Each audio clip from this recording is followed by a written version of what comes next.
जय माता दी दोस्तों। आप सभी कैसे हैं? उम्मीद करती हूँ आप सभी अच्छे होंगे। आज मैं एक छोटी सी फिर से कहानी लेकर आई हूँ। आप मेरे साथ बने रहिए। और जिस किसी ने मेरे YouTube चैनल को सब्सक्राइब ना किया हो, प्लीज़ सब्सक्राइब करें, लाइक करें, कमेंट्स करें। और यदि आप मेरे YouTube चैनल पर नए हैं तो प्लीज़ सब्सक्राइब करिए, बेल आइकन को दबाना मत भूलिए।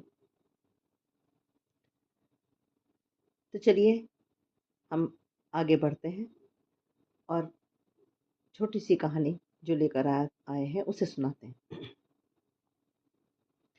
बहुत समय पहले की बात है। एक साधु अपनी पत्नी के साथ नदी के तट पर रहता था। उन दोनों में कोई संतान नहीं थी। उनकी बड़ी इच्छा थी कि कम से कम एक संतान उनके यहाँ जरूर हो।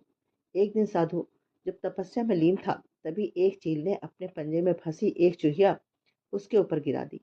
साधु ने उस चूहिया को घर ले जाने का निश्चय किया, लेकिन उससे पहले उसने उसे एक लड़की में बदल दिया। उस लड़की को देखकर साधु की पत्नी ने पूछा, कौन है ये? इसे कहाँ से लाए हो? साधु ने अपनी पत्नी को पूरी बात बताई।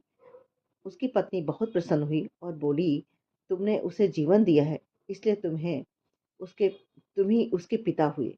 इस तरह मैं भी उसकी माँ हुई। हमारे यहाँ कोई संतान नहीं थी, इसलिए भगवान ने इसे हमारे पास भेजा है। जल्दी ही वो बच्ची एक सुंदर युवती बन गई। जब वो 16 साल की हुई तो उसकी पत्नी उसका विवाह करने का निश्चय किया। साधु ने सूर्य देवता का आवाहन किया।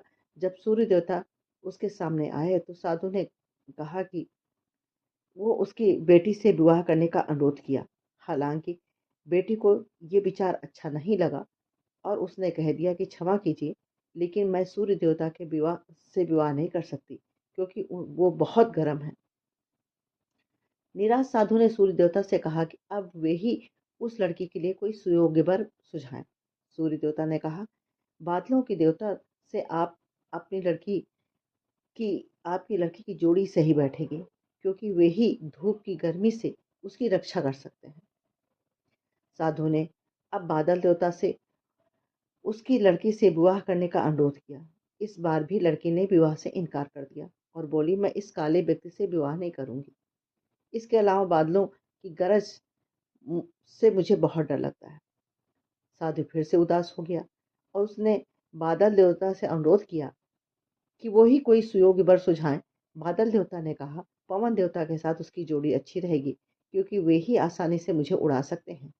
साधु ने जब पवन देवता से विवाह का अनुरोध किया, इस बार भी लड़की ने विवाह से इनकार कर दिया और बोली, मैं ऐसे अस्थिर व्यक्ति से विवाह नहीं करूंगी जो हर समय यहाँ वहां उड़ता रहता हो। साधु काफी परेशान हो गया। साधु ने पवन देवता से ही कोई सुयोग वर सुझाने को कहा। पवन देव ने जवाब दिया, पर्वतों के राजा बहुत मजबूत और स्थिर हैं। वे बहती हुई हवा को भी आसानी से रोक सकते हैं।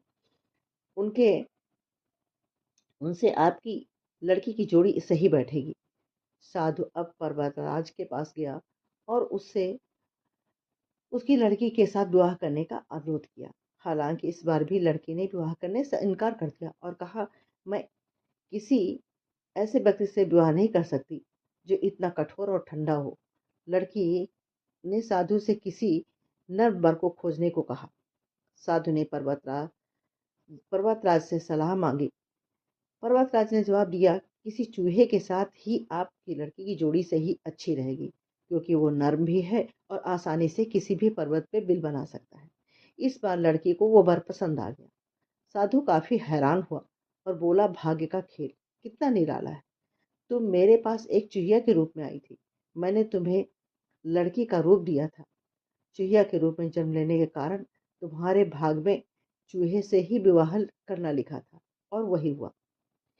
तो कहते हैं, जो भाग्य में लिखा था वही हुआ। और साधु ने फिर से प्रार्थना शुरू की और उस लड़की को दोबारा चूहिया बना दिया। इसलिए कहते हैं कि भाग्य का लिखा कोई मिटा नहीं सकता। जो ईश्वर ने लिख दिया है वो होकर रहता है, और वही हुआ। तो आपको छोटी सी कथा कैसी लगी? प्लीज कमेंट करिएगा, लाइक करिएगा। जय श्री राम।